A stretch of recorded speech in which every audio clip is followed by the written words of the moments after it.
Horror कहानियां थी। खून की प्यास पार्ट 1। काली अमावस की रात थी और रात के गहरे सन्नाटे को चीरते हुए एक औरत के चीखने की आवाजें पूरे जंगल के शांत माहौल को दहशत से भर रही थी। वो औरत इस तरह से चिल्ला रही थी जैसे किसी ने उसके बदन पर खौलता हुआ पानी डाल दिया हो। रात को अपने खेतों में पानी देने के लिए आया हुआ हरिया किसान अभी तक इन आवाज़ों को सुन नहीं पाया था, क्योंकि उसके बेटे किशन ने उसे नया मोबाइल फ़ोन जो लाकर दिया था शहर से, और बस उसी मोबाइल फ़ोन में ईयरफोन लगाकर वो कोई पुराना गाना सुनने में मग्न था। लेकिन जैसे ही गाना खत्म हुआ, उस औरत की चीखने की आवाज़ हरिया किसान के कानों से टकराई। हरिया का दोस्त रामू भी खेत में ही घाट पर गहरी नींद में खर्राटे मार रहा था। रात के उस सन्नाटे में औरत की चीखने की आवाज सुनकर ठंड के मौसम में भी हरिया किसान के माथे से पसीना टपकने लगा। रामू, अरे ओ रामू, अरे जल्दी उठ, क्या खर्राटे मारकर सो रहा है? अरे इतनी रात को ये जंगल में कौन औरत चीख रही है? पूरी तरह से चीख रही है। अरे क्या हुआ? क्या हुआ? कौन है? अरे भूत आ गया क्या? चोर आ गया क्या? अरे न चोर आया है न भूत आया है। मैं ये कह रहा हूँ कि क्या तूने इस औरत के चीखने की आवाज सुनाई देती है कि नहीं? अरे कौन सी औरत? अरे हाँ, ये आवाज है। तू पहले नहीं बता सकता था? पता नहीं कौन चुड़ैल जंगल में नाच रही है। हम घर चले जाते हैं। देखता नहीं, मैंने तो कानों में ये लगा रखा था। वो किशन ने लाके दिया ना शहर से, गाने सुन रहा था मैं। अरे लेकिन भाई, मुझे बहुत डर लग रहा है। क्या करे? अरे करना क्या है? भागो यहाँ से। भगवान जाने कौन है और क्यों इतना चीख रही है। और उस औरत के चीखने की आवाजें और ज्यादा तेज होने लगी है। हरिया और रामू के पैर डर के मारे कांप रहे थे। डर की वजह से ना वो वहां पर रुक पा रहे थे और ना ही अपनी जगह से आगे बढ़ पा रहे थे। तभी अचानक से सन्नाटा छा गया। सही मौका है, हमें यहाँ से निकल लेना चाहिए भैया।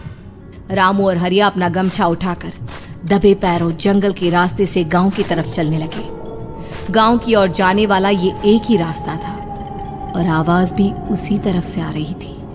लेकिन अभी 2 मिनट पहले वो आवाज पूरी तरह बंद हो चुकी थी और जंगल में पहले जैसा सन्नाटा पसर चुका था।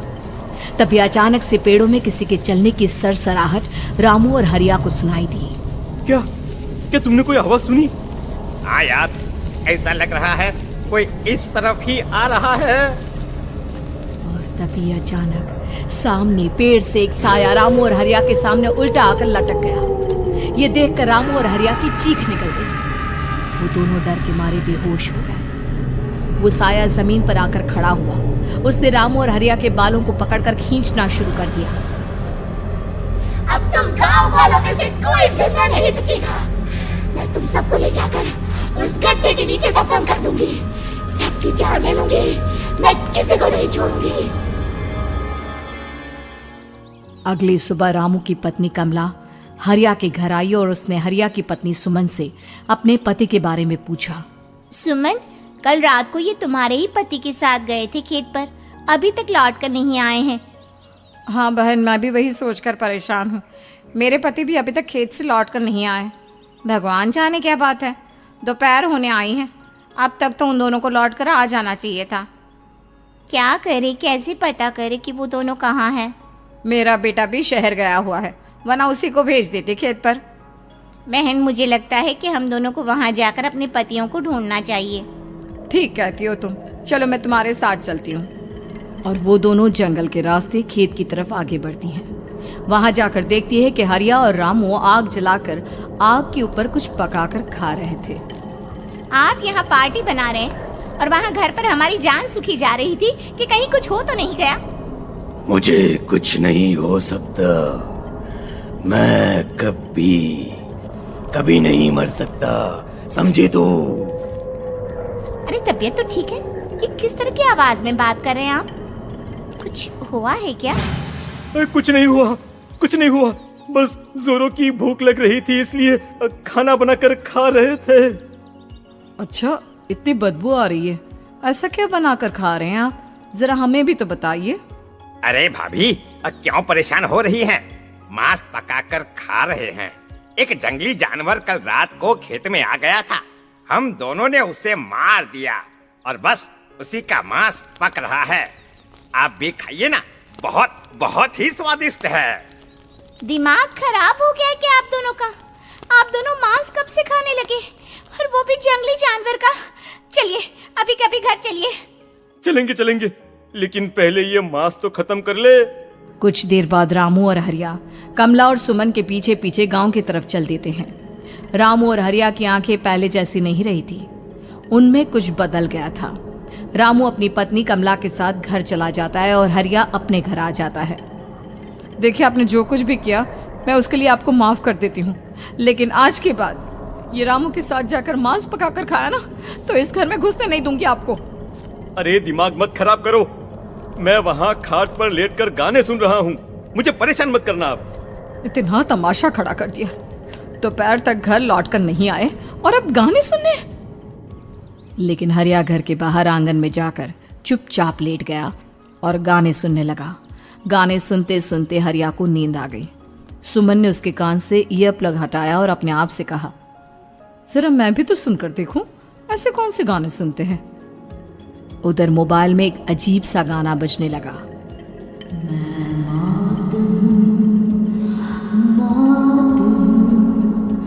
मौत जो पसरी है चारों, जो आएगी कहीं से निकल जाएगी सबको। मैं मात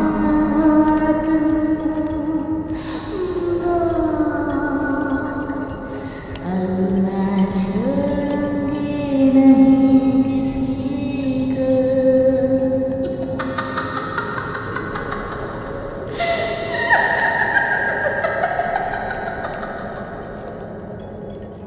सुमन ने घबराकर मोबाइल फोन दूर रख दिया। वो बुरी तरह से डर गई थी। तभी अचानक हरिया अपनी नींद से जागा और गर्दन टेढ़ी करते हुए सुमन के पास आया। क्या क्या कर रही थी? गाने सुन रही थी?